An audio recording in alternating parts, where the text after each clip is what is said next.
मैं चंदन कुमार आज आप लोगों को वीडियो क्लासेस के माध्यम से कक्षा अष्टम विषय हिंदी पाठ संख्या 1 प्रियतम उसके बारे में आज मैं चर्चा करूंगा। सबसे पहले मैं बता दूं कि प्रियतम का अर्थ होता है जो सबसे अधिक प्रिय होता है उसे हम प्रियतम कहते हैं। पाठ की चर्चा से पहले हम कवि के परिचय के बारे में चर्चा करेंगे। इस पाठ के प्रियतम के रचनाकार हैं सुरकांत त्रिपाठी निराला। सुरकांत त्रिपाठी निराला जो कि छायावाद युग के 4 कवि के चारों स्तंभ में से एक स्तंभ थे। जयशंकर प्रसाद, महादेवी वर्मा और सुनीता नंदन पंत के साथ साथ ये सुरकांत त्रिपाठी निराला जी का भी महत्वपूर्ण स्थान रहा था। इनका जन्म 21 जनवरी 1896 को बसंत पंचमी के दिन मेदिनीपुर पश्चिम बंगाल के सबरान परिवार में हुआ था। हिंदी में सर्वप्रथम छंदमुक्त काव्य लिखने की रचना करने की इन्हें उपाधि मिली थी। इससे पहले कोई भी छंदमुक्त कविता नहीं लिखी जाती थी। उससे पहले जो भी था वो लयात्मक था, छंद रहित था, रस रहित था, अलंकार रहित था। लेकिन इन्होंने हिंदी साहित्य के क्षेत्र में छंदमुक्त काव्य रख के एक नया आयाम दिया।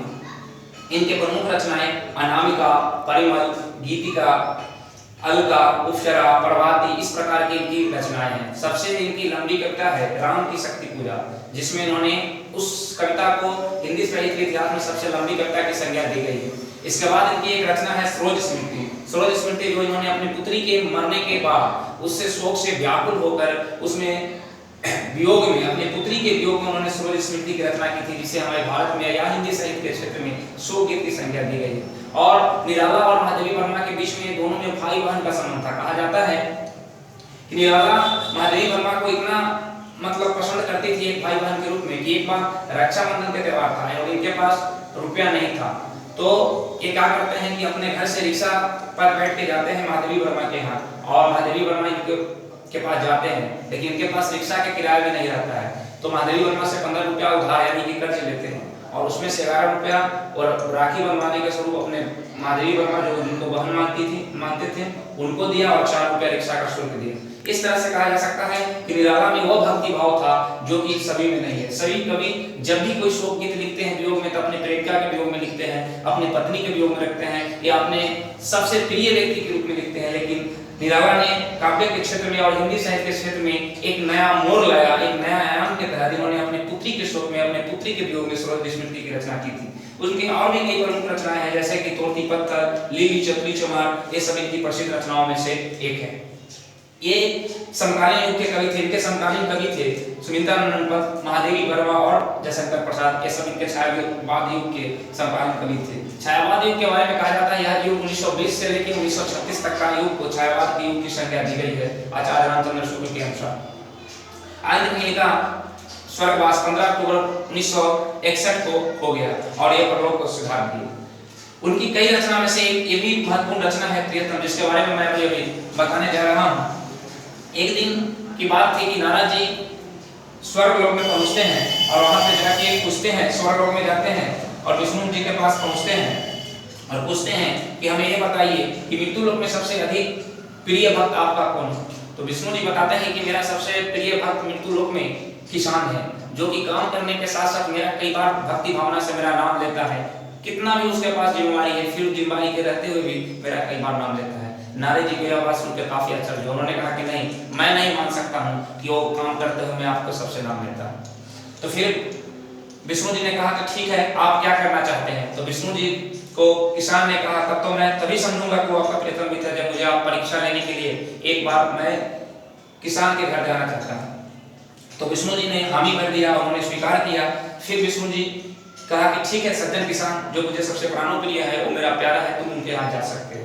उसके बाद विष्णु जी के कहने के अनुसार क्या करते हैं, नारद जी एक दिन मृत्यु लोक में किसान के यहाँ जाते हैं और किसान कहते हैं कि मैं तुम्हारा किसान के यहाँ जाते हैं। कारण यह था कि वो चाहते थे कि मैं किसान की परीक्षा लूं। फिर वहां से नारद जी भक्त के यहाँ यानी किसान के यहाँ पहुंचते हैं। नारद जी देखा कि किसान दोपहर को हल जोत कर आता है और प्रभु का नाम लेता है। फिर प्रातः काल जब उड़ता है तो प्रभु का नाम लेता है। फिर शाम को समय भी प्रभु का नाम लेता है। इस प्रकार से नारद जी ने देखा कि किसान दिन भर में सुबह, शाम और प्रातः काल और संध्या मिला के कुल 3 बार ये प्रभु का नाम लेते हैं। यह देख के नारद को बहुत आश्चर्य हुआ कि केवल 3 बार नाम लेता है, फिर भी विष्णु जी कहते हैं कि मेरा सबसे लोकप्रिय यानी सबसे प्रिय हमारा भक्त जो है वो कौन है, किसान है। यह बात सुनकर इनको अचानक हुआ। नारद जी फिर क्या करते हैं, विष्णु जी के पास पहुंचते हैं और कहते हैं कि हमने सिर्फ देखा है कि आपका जो भक्त किसान है वो 3 बार लेता है नाम। इन्होंने बोला अच्छा ठीक है, मैं आपकी परीक्षा लेता हूँ। विष्णु जी ने नारद जी की परीक्षा के लिए क्या किया कि तेल से भरा एक पात्र यानी एक बर्तन थमाया, वह तेल से एकदम भरा हुआ था और कहा कि इस कलश को लेके, जिस कलश में तेल से भरा हुआ कलश था, इसको लेना है और आपको पूरे तीनों लोक का परिभ्रमण करना है। किसको, तो नारद जी को कहा, किसने, विष्णु जी ने कहा, और आपको परिभ्रमण करना है, लेकिन इसमें एक नियम और शर्त है कि यह जो तेल का एक भी बूंद आपको परिभ्रमण करने के दौरान यानी कि घूमने के दौरान, परिक्रमा करने के दौरान एक भी बूंद पृथ्वी पर गिरना नहीं चाहिए। नारद जी ने विष्णु जी के कथनानुसार तीनों पर लोग घूम लिए, लेकिन एक बार भी मतलब उनका तेल नहीं चलता। यह देखकर नारद जी के मन में बार बार यह विचार आया विष्णु जी के पास पहुंचने से पहले कि आज शायद मैंने जो मेरे साथ वादा किया गया था, जो नियम शर्त था, मैं अपनी परीक्षा में सफल रहा क्योंकि मैंने एक भी बूंद नीचे में गिरने नहीं दिया।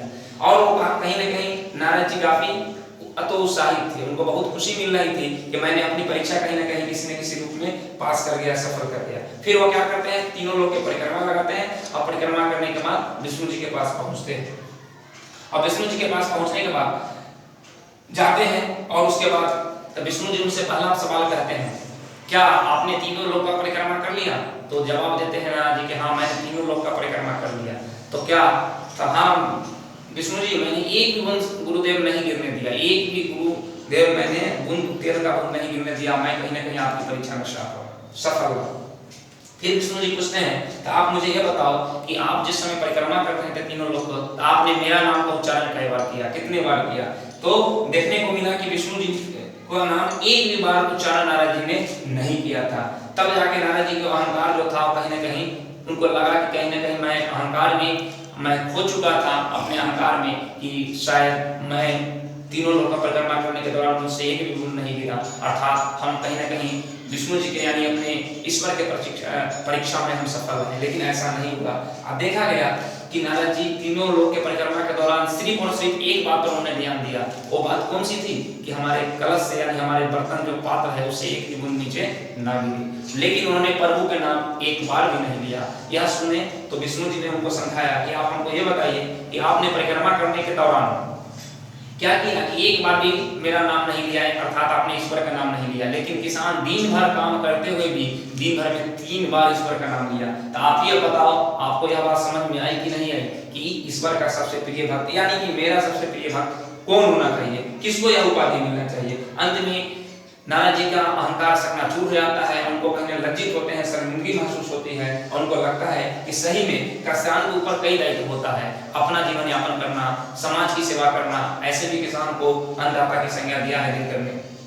किसान की कई सारी जिम्मेदारी रहती है, सुबह में हल बैल लेके जाता है और शाम तक दिनचर्या में अपने रोजमर्रा की जिंदगी के लिए, अपनी जीविका के लिए जो उसका उत्तरदायित्व होता है उसका निर्वहन करता है। उसके बावजूद भी ईश्वर का नाम लेता है। लेकिन मेरे को एक काम सिर्फ मिला तीनों लोग को भ्रमण करने को, तो मैंने वो काम तो किया लेकिन सिर्फ एक ही काम किया। वो और काम किया कि मैंने पात्र लेकर घूमा, उसमें तेल को गिरने नहीं दिया। लेकिन उस समय सिर्फ और सिर्फ मेरा ध्यान सिर्फ तेल पे था, यानी उस कलश के पात्र पे था कि तेल न गिरे। मुझे प्रभु पर एक बार भी नाम लेने में, एक बार यानी प्रभु की भक्ति भावना में मेरा एक भी नाम एक बार भी याद नहीं आया प्रभु। जबकि किसान सारा कार्य करते हुए भी प्रभु के कई बार नाम लेते हैं।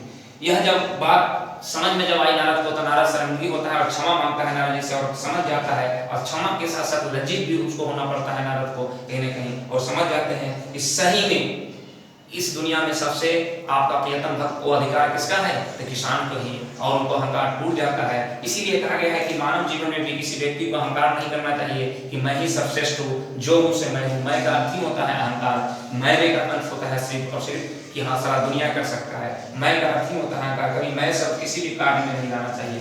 दुनिया में कोई ऐसा कार्य नहीं है जो मनुष्य नहीं कर सकता है, लेकिन हर आदमी की करने की कला अलग अलग होती है। जबकि नारद जी को यह लगता था कि हमसे बड़ा भक्त दुनिया में कोई नहीं हो सकता है विष्णु जी को। लेकिन यह अहंकार उनको कब टूटा, जब उन्होंने पूरा दुनिया भ्रमण करने के लिए उनको विष्णु जी ने कहा। उस परीक्षा में कहीं न कहीं नारद जी असफल हो जाते हैं और किसान अपने कार्य में हमेशा सफल होता है। इसलिए कहा गया है किसान अन्नदाता है और किसान अपने दायित्व को भली भांति समझता है। इस पाठ के माध्यम से यही निष्कर्ष निकलता है कि नारद जी को भी अपने आप में अहंकार हो जाता है कि हम विष्णु जी का सबसे प्रियतम मित्र है, जबकि विष्णु जी उस किसान को प्रियतम मित्र मानते थे। इसलिए नारद जी जाते हैं विष्णु के पास, पूछते हैं कि आपका सबसे प्रियतम मित्र कौन है। तो नारद जी को विष्णु जी बताते हैं कि मेरा सबसे प्रियतम मित्र किसान है। और उसके बाद यह स्वीकार करते हैं कि नहीं, तब तो मुझे किसके पास जाना होगा, किसान के पास जाना होगा उसके परीक्षा लेने के लिए। विष्णु जी हाँ कर देते हैं, हामी भरते हैं। फिर वहां से नारद जी क्या करते हैं, विष्णु जी के यहाँ, विष्णु जी के कथनानुसार नारद जी क्या करते हैं, किसान के यहाँ जाते हैं और किसान को देखते हैं कि दोपहर बैल लेके आता है, उस समय प्रभु का नाम लेता है, फिर दोपहर को नाम लेता है, फिर शाम का नाम लेता है, अर्थात दिन भर में 3 बार नाम लेता है। 3 बार नाम लेने के बाद जब उपरांत देखते हैं नारद जी, तो नारद जी को ऐसा महसूस होता है कि सिर्फ और सिर्फ दिन में 3 ही बार नाम लेता है। यह आश्चर्यचकित बात को लेकर आता है, विष्णु जी को कहता है। विष्णु जी फिर कहते हैं अच्छा ठीक है, मैं आपकी परीक्षा लेता हूँ। विष्णु जी फिर क्या करते हैं, तेल से एक भरा यानी पात्र कलश देते हैं और कहते हैं तीनों लोग का परिभ्रमण करो। परिभ्रमण करने के बाद ध्यान रहे कि एक बूंद अगर गिर गया तो तुम्हारा इसमें जो भक्ति भावना है वो नष्ट हो जाएगी। विष्णु जी के कथनानुसार नारद जी क्या करते हैं, को तीनों लोग के परिभ्रमण करते हैं। परिभ्रमण करने के बाद एक भी बूंद गिरने नहीं देते हैं। उसके बाद उनको यह समझ में आ जाती है कि आज मैं अपनी परीक्षा में सफल रहा। विष्णु जी के पास मैं जब जाऊंगा तो विष्णु जी हमारे परीक्षा में जब सफल हो गया हूँ, इसके लिए वो काफी उत्साहित होंगे, काफी खुश होंगे। मैं तो खुश नहीं, लेकिन अंत में विष्णु जी कहते हैं कि आपने मेरा नाम अर्थात प्रभु का नाम कितना बार लिया। फिर समझ में नारद जी को आता है कि मैंने तो सिर्फ और सिर्फ इस बार आपने तो कहा था कि सिर्फ तेल न गिरे, मेरी नजर सिर्फ और सिर्फ उसी पर थी, न कि आपकी भक्ति भावना में थी। फिर विष्णु जी बताते हैं तुम बताओ कि किसान के भी ऊपर इतना दायित्व होता है, फिर भी वो क्या करता है, सारे दायित्व को निर्वहन करते हुए भी मेरा नाम लेता है। अब तुम ही बताओ कि सबसे मेरा प्रियतम मित्र कौन होना चाहिए। तब नारद जी की इस बात से शर्मिंदगी होती है, लज्जित होती है, और उसी के साथ साथ अहंकार भी जो उनको रहता है अपने आप पे गर्व उड़ जाता है। वो मानते हैं कि सही में इस दुनिया में सबसे प्रियतम मित्र आपका किसान ही होना चाहिए। इस बात से हमें यह शिक्षा मिलती है कि मानव को कभी अपने जीवन में अहंकार नहीं रखना चाहिए, सिर्फ और सिर्फ अपने काम के प्रति वफादार रहना चाहिए और जब भी समय मिले तो ईश्वर के भक्ति भावना में जागृत रहना चाहिए, ईश्वर की सेवा करते रहना चाहिए। उसी में मानव जाति का पूरा विश्व का कल्याण है। इस पाठ के अंतर्गत कुछ प्रमुख शब्द आए हैं, जैसे प्रधान मतलब प्रमुख होता है, परीक्षा का योग्यता की फर्क होता है। परीक्षा हमारे जीवन में कई तरह का होता है, सिर्फ लेखन परीक्षा ही नहीं, जीवन में हर पल हर क्षण परीक्षा होता है, उसमें हमको उत्तीर्ण होना होता है, उसमें सफल होना होता है, वही मानव आगे जाके अपने लक्ष्य तक पहुंचता है।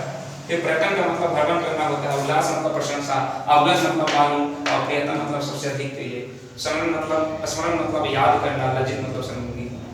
इस पाठ के माध्यम से मैंने आपका ऐसा भावार्थ बताया इस कविता का, प्रियतम का, कक्षा 8वीं विषय हिंदी थी। फिर भी आपको इसमें किसी प्रकार की समस्या हो तो आप हमारे संपर्क नंबर पर संपर्क कर सकते हैं। मेरा नंबर इस प्रकार है 9955891630। इस पर आप हमसे संपर्क कर सकते हैं। तब तक के लिए